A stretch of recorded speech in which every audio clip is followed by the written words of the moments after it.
मुल्की मैशियत जो कंट्रोल अहिड़े तबिके वटि आहे जेको कणिक बि पाण इंपोर्ट करे थो ऐं हज़ारें एकड़नि ते कमंद जो फसल बि पाण पोखे थो। उहो ख़ासि तबिको जंहिंजो तालुक़ु सियासत सां बि आहे।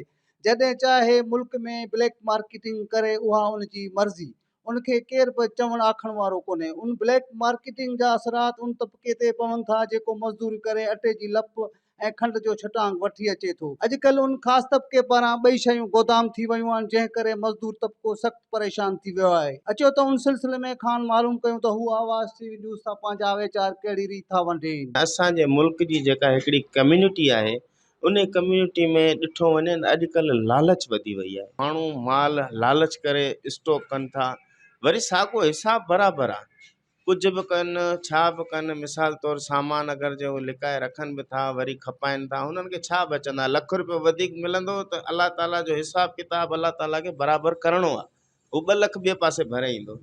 इन जे लाइ ॿेली ख़ुदा जो वास्तो अथव, मुस्लमान मुल्क आहे, महंगाई हथरादू महंगाई ख़त्म कयो। ही मुल्क जो हिकिड़ो सिस्टम थी वियो आहे, सिस्टम में सभु अची विया। मुल्क खे सभु हिननि ॾिठो आहे हिकिड़ो ढूंढ पियल आहे, हिनखे पटे खायूं। मुल्क जो निज़ाम ख़राबु थी वियो आहे। निज़ाम खे ठाहिण वारो को अलाह जो वली अचे, बाक़ी हिननि जेके सियासतदान मौजूदा सियासतदान मां कुझु बि कोन थिए। ज़िम्मेवार गवर्नमेंट आहे जेका असांजे मथां गवर्नमेंट करे थी, हुकूमत आहे।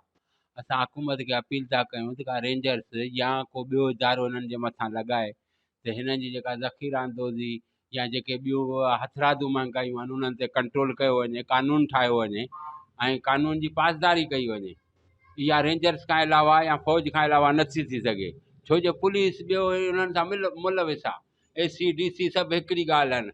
अचनि था छापो हणी वरी वञनि था, 25,000 50,000 मिलनि था, वरी वञी वेही था रहनि पंहिंजे ऑफिस में। मुल्क में हिकु ख़ासि तबिके सां ख़ासि रिआयत हुजण जे करे उहो ई तबिको मुल्की मैशियत सां खिलवाड़ करे रहियो आहे, जंहिं करे हितां जो मज़दूर तबिको हिकु वेले मानी गिरहण लाइ सटनि में अची वियो आहे। उन करे ज़रूरत उन ॻाल्हि जी आहे त निगरान हुकूमत ऐं ख़ासि करे आर्मी चीफ खे फ़ौरी तौरु उन्हनि ख़ासि माण्हुनि जे गुदाम थियल खाद खुराक वारनि शयुनि ते छापा हणी महांगाई ते कंट्रोल करण लाइ असराता उपाउ वरिता वञनि त जीअं हितां जो मज़दूर तबिको बि सुख जो साहु खणी सघे। कैमरा टीम सां गॾु सिकंदर साहवाल, आवाज़ टीवी, उॾरुलाल।